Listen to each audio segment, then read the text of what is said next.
ನಮಸ್ಕಾರ. ನೀವು ಈ ಕ್ಷಣದಲ್ಲಿ ಈ ಸಂದೇಶವನ್ನ ಕೇಳ್ತಾ ಇರೋದು ಆಕಸ್ಮಿಕ ಅಂತೂ ಖಂಡಿತ ಅಲ್ಲ. ಗೊತ್ತಾ, ಈ ಮಾತುಗಳು, ಈ ಒಂದು ದಿವ್ಯ ಶಕ್ತಿ ನಿಮ್ಮನ್ನೇ ಹುಡುಕೊಂಡ್ ಬಂದಿದೆ. ಯಾಕಂದ್ರೆ ನಿಮ್ಮ ಜೀವನದಲ್ಲಿ ಒಂದು ಬಹಳ ಮುಖ್ಯವಾದ ಘಟ್ಟ ಶುರುವಾಗೋಕೆ ಸರಿಯಾದ ಸಮಯ ಈಗ ಬಂದಿದೆ. ಇದು ಕೇವಲ ಒಂದು ಭವಿಷ್ಯವಾಣಿಯಲ್ಲ, ಬದಲಿಗೆ ಸಾಕ್ಷಾತ್ ದುರ್ಗಾದೇವಿಯೇ ನಿಮಗೋಸ್ಕರ ಕಳಿಸಿರೋ ಒಂದು ಪವಿತ್ರ ಸಂಕೇತ.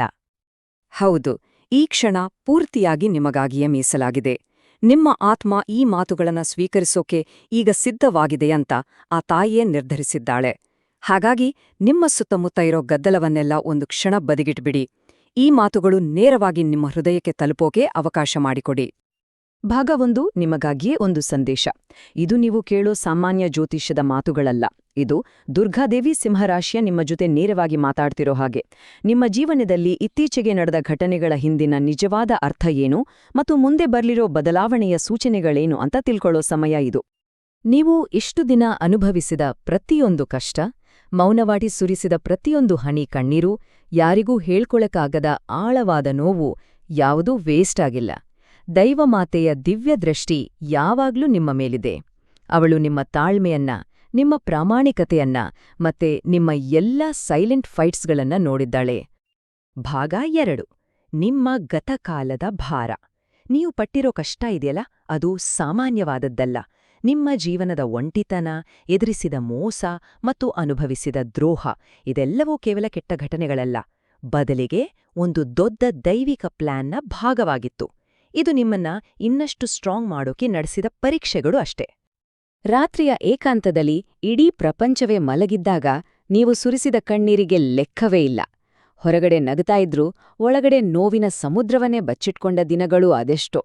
ನನ್ನನ್ನ ಅರ್ಥ ಮಾಡ್ಕೊಳ್ಳೋರು ಯಾರೂ ಇಲ್ವಾ ಅನ್ನೋ ಪ್ರಶ್ನೆ ನಿಮ್ಮನ್ನ ಪದೇ ಪದೇ ಕಾಡಿರುತ್ತೆ ಅಲ್ವಾ? ನಿಮ್ಮ ಒಳ್ಳೆಯತನವನ್ನೇ ಕೆಲವರು ನಿಮ್ಮ ವೀಕ್ನೆಸ್ ಅಂತ ಅಂದ್ಕೊಂಡ್ರು. ನಿಮ್ಮ ಬೆಳವಣಿಗೆಯನ್ನ ನೋಡೋಕೆ ಆಗ್ದೆ ನಿಮ್ಮ ದಾರಿಗೆ ಅಡ್ಡ ಬಂದವರಿದ್ದಾರೆ.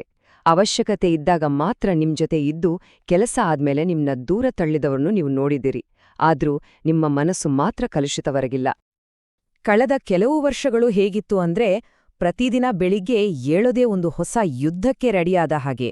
ಕೆಲವರು ಮಾತಿನಿಂದ ನೋಯಿಸಿದ್ರು, ಕೆಲವರು ಮೋಸದಿಂದ ನಿಮ್ಮನ್ನ ಕೆಳಗೆ ಬೀಳ್ಸೋಕೆ ಪ್ರಯತ್ನಿಸಿದ್ರು, ಇನ್ನು ಕೆಲವರು ನಿಮ್ಮ ಬೆನ್ನ ಹಿಂದೆನೇ ಪ್ಲಾನ್ ಮಾಡಿದ್ರು.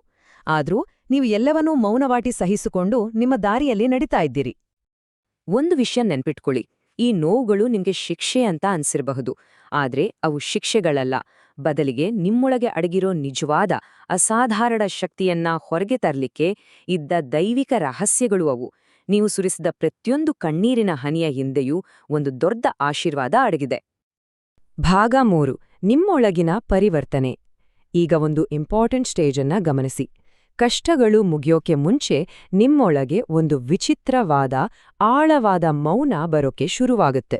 ಇದು ಹೊರಗಿನ ನೋವಿಗಿಂತನೂ ಮುಖ್ಯವಾದದ್ದು. ಇದು ನಿಮ್ಮೊಳಗಿನ ಮಹಾನ್ ಬದಲಾವಣೆಯ ಶುರುವಾತು. ನೋಡಿ, ನಿಮ್ಮ ಆತ್ಮ ಒಂದು ರೀತಿ ಗೊಂದಲದ ಚಂಡಮಾರುತದಿಂದ ಶಾಂತಿಯ ಧ್ಯಾನಸ್ಥಿತಿಗೆ ಹೋಗ್ತಾ ಇದೆ. ಮೊದ್ಲು ಎಲ್ಲದಕ್ಕೂ ರಿಯಾಕ್ಟ್ ಮಾಡ್ತಿದ್ದ ನೀವು ಈಗ ಕೆಲವು ವಿಷಯಗಳನ್ನ ಸುಮ್ನೆ ಬಿಟ್ಬಿಡೋದನ್ನ ಕಲ್ತಿದ್ದೀರಿ. ಬೇರೆಯವರ ಸಹಾಯ ಇಲ್ಲದೆ ಸ್ವಂತ ಕಾಲ ಮೇಲೆ ನಿಲ್ಬಲ್ಲೆ ಅನ್ನೋ ಕಾನ್ಫಿಡೆನ್ಸ್ ನಿಮ್ಮಲ್ಲಿ ಜಾಸ್ತಿ ಆಗ್ತಿದೆ. ಇದು ಬದಲಾವಣೆ ಅಲ್ಲ, ಇದು ನಿಮ್ಮ ನಿಜ ಸ್ವರೂಪದ ಜಾಗೃತಿ. ಈ ಬದಲಾವಣೆಯ ಸೈನ್ಸ್ ಅನ್ನ ಗಮನಿಸಿ. ವಾದ ಮಾಡೋಕೆ ಈಗ ಇಷ್ಟ ಆಗಲ್ಲ. ನೆಗೆಟಿವ್ ಜನರಿಂದ ನೀವಾಗಿಯೇ ದೂರ ಆಗ್ತಿದ್ದೀರಿ. ನಿಮ್ಮ ಒಳಗಿನ ಶಾಂತಿಗೆ ನೀವು ಹೆಚ್ಚು ಬೆಲೆ ಕೊಡ್ತಿದ್ದೀರಿ. ಯಾರಿಗೋ ನಿಮ್ಮನ್ನ ನೀವು ಪ್ರೂವ್ ಮಾಡ್ಕೊಳ್ಳೋ ಅವಶ್ಯಕತೆ ಈಗ ನಿಮಗಿಲ್ಲ. ಇದು ಸೋಲಲ್ಲ, ಇದು ನಿಮ್ಮ ವ್ಯಾಲ್ಯೂ ಏನು ಅಂತ ನಿಮ್ಗೆ ಗೊತ್ತಾಗಿರೋದರ ಸಂಕೇತ. ನಿಮ್ಮ ಶಾಂತಿಯನ್ನ ಕಾಪಾಡ್ಕೊಳ್ಳೋದು ಸ್ವಾರ್ಥ ಅಲ್ಲ, ಅದು ಸೆಲ್ಫ್ ರೆಸ್ಪೆಕ್ಟ್. ನಾನು ಮೊದ್ಲಿದ್ದ ಹಾಗೆ ಇಲ್ಲ, ಚೇಂಜ್ ಆಗ್ಬಿಟ್ಟಿದೀನಿ ಅಂತ ನೀವ್ ಅಂದ್ಕೊಳ್ತಿರಬಹುದು. ಆದ್ರೆ ನೆನ್ಪಿಡಿ, ಇದು ಬದಲಾವಣೆ ಅಲ್ಲ, ಇದು ಜಾಗೃತಿ. ನೀವು ಯಾವಾಗ್ಲೂ ಇರಬೇಕಾಗಿದ್ದ ಪವರ್ಫುಲ್ ವ್ಯಕ್ತಿತ್ವ ಇದೆಯಲ್ಲ, ಅದು ಈಗ ಹೊರಗ್ ಬರ್ತಾ ಇದೆ ಅಷ್ಟೇ. ಭಾಗ 4, ದೈವಿಕ ಅನುಗ್ರಹದ ಚಿಹ್ನೆಗಳು. ನಿಮ್ಮ ಲೈಫ್ನಲ್ಲಿ ಒಂದು ದೊಡ್ಡ ಬದಲಾವಣೆ ಹತ್ತಿರ ಬರ್ತಾ ಇದೆ ಅನ್ನೋದನ್ನ ಕನ್ಫರ್ಮ್ ಮಾಡೋಕೆ ಸ್ವತಃ ದುರ್ಗಾಮಾತೆಯೇ ಕೆಲವು ಕ್ಲಿಯರ್ ಸೈನ್ಸ್ಗಳನ್ನ ಕಳಿಸ್ತಾ ಇದ್ದಾಳೆ. ಇವು ಎಲ್ಲರಿಗೂ ಕಾಣಿಸಲ್ಲ. ಯಾರು ಹೆಚ್ಚು ನೋವನ್ನ ಸಹಿಸ್ಕೊಂಡಿರ್ತಾರೋ ಅವರಿಗೆ ದೇವ್ರು ಮೊದಲೇ ಈ ಸುಳಿವುಗಳನ್ನ ಕೊಡ್ತಾನೆ. ಈ ಚಿಹ್ನೆಗಳನ್ನ ಸ್ವಲ್ಪ ಗಮನ ಇಟ್ಟು ನೋಡಿ. ಮೊದಲನೇದಾಗಿ, ನಿಮ್ಮ ಕನಸಲ್ಲಿ ದೇವತೆ, ಸಿಂಹ ಅಥವಾ ದೀಪಗಳು ಪದೇ ಪದೇ ಕಾಣಿಸ್ಬೋದು. ಎರಡನೇದಾಗಿ, ಎಷ್ಟೋ ದಿನದಿಂದ ನಿಂತ್ಹೋಗಿದ್ದ ಕೆಲಸಗಳಿಗೆ ಇದ್ದಕ್ಕಿದ್ದಂತೆ ಜೀವ ಬಂದಾಗುತ್ತೆ. ಮತ್ತು ಮೂರನೆಯದಾಗಿ ನೀವು ಎಕ್ಸ್ಪೆಕ್ಟೇ ಮಾಡ್ದ ಕಡೆಯಿಂದ ಹೆಲ್ಪ್ ಸಿಗುತ್ತೆ. ಇವು ನಿಮ್ಮ ಕಲ್ಪನೆಗಳಲ್ಲ, ಇವು ನಿಮ್ಮ ಆತ್ಮದ ಜೊತೆ ಮಾತಾಡ್ತಿರೋ ದೈವಿಕ ಸಂಕೇತಗಳು. ಈಗ ಇನ್ನೊಂದು ಸ್ಪೆಷಲ್ ಸೈನ್, ಎಸ್ ಅಕ್ಷರವನ್ನ ಗಮನಿಸಿ. ಬರೋ ದಿನಗಳಲ್ಲಿ ಈ ಅಕ್ಷರ ನಿಮ್ಮ ಜೀವನದಲ್ಲಿ ಒಂದು ಮುಖ್ಯ ಪಾತ್ರವನ್ನ ವಹಿಸಲಿದೆ. ಇದು ಒಬ್ಬ ವ್ಯಕ್ತಿಯ ಹೆಸರಲ್ಲಿ ಬರಬಹುದು, ಒಂದು ಜಾಗದ ರೂಪದಲ್ಲಿ ಬರಬಹುದು, ಅಥವಾ ಒಂದು ಅವಕಾಶದ ರೂಪದಲ್ಲೂ ಬರಬಹುದು. ಇದನ್ನು ಸುಮ್ನೆ ಕಾಕತಾಳೀಯ ಅಂತ ಇಗ್ನೋರ್ ಮಾಡಬೇಡಿ.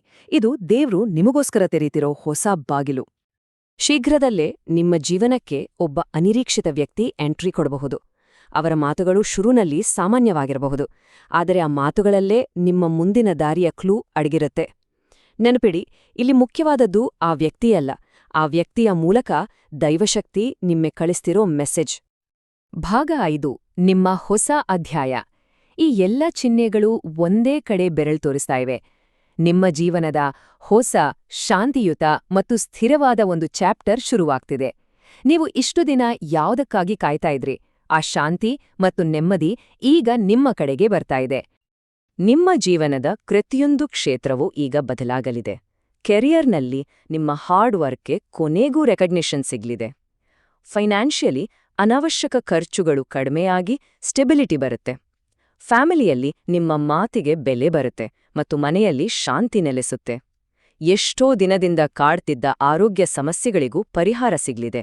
ದೇವರು ನಿಮ್ಮ ಲೈಫ್ನ ಪೇಜ್ಗಳನ್ನ ಮತ್ತೆ ಹೊಸದಾಗಿ ಬರಿತಾ ಇದ್ದಾನೆ. ಮತ್ತು ಇಲ್ಲಿ ಒಂದು ಅದ್ಭುತವಾದ ವಿಷಯ ಇದೆ. ನಿಮ್ಗೆ ಕೆಟ್ಟದ್ದನ್ನು ಬಯಸಿದವರು ಮತ್ತು ನಿಮ್ಮ ದಾರಿಗೆ ಅಡ್ಡ ಬಂದವರು ಈಗ ಅವರವರ ಕರ್ಮದ ಫಲವನ್ನ ಅವರೇ ಅನುಭವಿಸಕ್ಕೆ ಶುರು ಮಾಡ್ತಾರೆ. ಇದಕ್ಕಾಗಿ ನೀವು ಏನೇನು ಮಾಡಬೇಕಾಗಿಲ್ಲ. ಇದು ಸೇಡಲ್ಲ, ಇದು ಡಿವೈನ್ ಜಸ್ಟಿಸ್ನ ಸೈಲೆಂಟ್ ಪ್ರಾಸೆಸ್. ನಿಮ್ಮ ಪ್ರಾಮಾಣಿಕತೆಯೇ ನಿಮ್ಮ ವೆಪನ್, ನಿಮ್ಮ ಶಾಂತಿಯೇ ನಿಮ್ಮ ರಕ್ಷಾ ಕವಚ. ದೈವಿಕ ನ್ಯಾಯ ಕೆಲಸ ಮಾಡ್ತಾ ಇರುವಾಗ ನೀವು ಮಾಡ್ಬೇಕಾಗಿರೋದು ಇಷ್ಟೇ, ನಿಮ್ಮ ಮನಸ್ಸಿನ ಶಾಂತಿಯನ್ನ ಕಾಪಾಡ್ಕೊಳ್ಳೋದು. ಭಾಗ 6, ಒಂದು ಅಂತಿಮ ಆಶೀರ್ವಾದ. ಈ ಹೊಸ ಪಾಸಿಟಿವ್ ಫೇಸ್ ಅನ್ನ ಪೂರ್ತಿಯಾಗಿ ವೆಲ್ಕಮ್ ಮಾಡ್ಕೊಳ್ಳೋಕೆ ಮತ್ತು ನಿಮ್ಮ ಶಕ್ತಿಯನ್ನ ಹೆಚ್ಚಿಸ್ಕೊಳ್ಳೋಕೆ ಇಲ್ಲಿದೆ ಒಂದು ಫೈನಲ್ ಬ್ಲೆಸ್ಸಿಂಗ್ ಮತ್ತು ಕೆಲವು ಸಿಂಪಲ್ ಗೈಡ್ಲೈನ್ಸ್. ಈ ಸರಳ ಕೆಲಸಗಳು ನಿಮ್ಮನ್ನ ಬರ್ಲಿರೋ ದೈವಿಕ ಶಕ್ತಿಗೆ ರೆಡಿ ಮಾಡುತ್ತೆ. ಪ್ರತಿದಿನ ಕೆಲವು ಕ್ಷಣ ಮೌನವಾಗಿರೋದು ಅಥವಾ ಧ್ಯಾನ ಮಾಡೋದು, ನಿಸ್ವಾರ್ಥವಾಗಿ ಏನಾದ್ರೂ ಚಿಕ್ಕ ಹೆಲ್ಪ್ ಮಾಡೋದು, ಭವಿಷ್ಯದ ಬಗ್ಗೆ ನಂಬಿಕೆ ಇಡೋದು ಮತ್ತೆ ನಿಮ್ಗೆ ಸಿಗೋ ಸೈನ್ಸ್ಗಳನ್ನ ಡೌಟ್ ಮಾಡದೆ ಆಕ್ಸೆಪ್ಟ್ ಮಾಡೋದು, ಇದಕ್ಕೆ ದೊಡ್ಡ ಪೂಜೆಗಳ ಅಗತ್ಯ ಇಲ್ಲ, ಕೇವಲ ಶುದ್ಧ ಮನಸ್ಸು ಇದ್ರೆ ಸಾಕು. ಈ ಶಕ್ತಿಶಾಲಿ ಮಂತ್ರವನ್ನ ನಿಮ್ಮ ಮನಸ್ಸಲ್ಲಿ ದಿನಕ್ಕೆ ಒಂದ್ಸಲ ಆದ್ರೂ ಜಪಿಸಿ. ಓಂ ಧೂಂ ದುರ್ಗಾಯೇ ನಮಃ. ಈ ಮಂತ್ರ ನಿಮ್ಮ ಸುತ್ತಲೂ ಒಂದು ಕಾಣದ ರಕ್ಷಾ ಕವಚವನ್ನ ನಿರ್ಮಿಸುತ್ತೆ, ನಿಮ್ಮ ಭಯವನ್ನ ದೂರ ಮಾಡುತ್ತೆ ಮತ್ತು ಅಚಲವಾದ ನಂಬಿಕೆಯನ್ನ ತುಂಬುತ್ತೆ. ಹಾಗಾದ್ರೆ ನಿಮ್ಮ ಶಾಂತಿಯನ್ನ ಸ್ವೀಕರಿಸೋಕೆ ನೀವು ರೆಡಿ ಇದ್ದೀರಾ? ನೆನ್ಪಿಡಿ, ನೀವು ಸುರಿಸಿದ ಕಣ್ಣೀರು ವೇಸ್ಟ್ ಆಗಿಲ್ಲ. ನೀವು ಕಳ್ಕೊಂಡಿದ್ದು ನಿಮ್ಮನ್ನ ವೀಕ್ ಮಾಡಿಲ್ಲ, ಬದಲಿಗೆ ವಜ್ರದ ಹಾಗೆ ಗಟ್ಟಿಯಾಗಿಸಿದೆ. ದೇವಿ ನಿಮ್ ಜೊತೆ ಇದ್ದಾಳೆ. ಇದು ಕೇವಲ ಭರವಸೆಯ ಮಾತಲ್ಲ, ಇದು ದೈವಿಕ ಸತ್ಯ. ತಾಯಿಯ ಕೃಪೆ ಸದಾ ನಿಮ್ಮ ಮೇಲಿರ್ಲಿ.